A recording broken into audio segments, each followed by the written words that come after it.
কিছু কাঁচামরিচ, লঙ্কা মরিচ, শুকনো লঙ্কা, পেঁয়াজ, রসুন এগুলো আমরা কুচি কুচি করে কেটে নিয়ে প্যানে দিয়ে ভেজে নেব। এখন এগুলো আমরা কুচি কুচি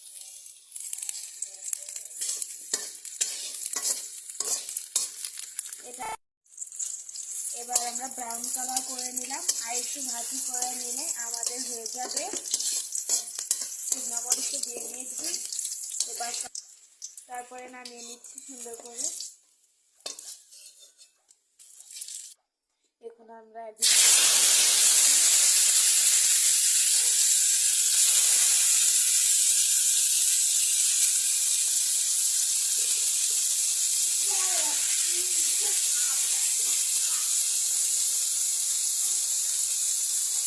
তারপরে দিয়ে নিচ্ছি সামান্য পরিমাণ লবণ।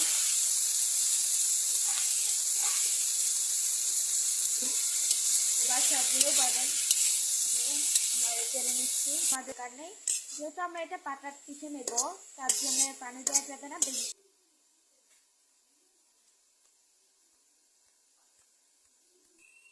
পানিটা শুকিয়ে গেছে, এবার আমরা ঢাকনাটা তুলে নিচ্ছি। এখন আমাদের পাটাটাও শুকিয়ে গেছে, পানিটাও শুকিয়ে গেছে।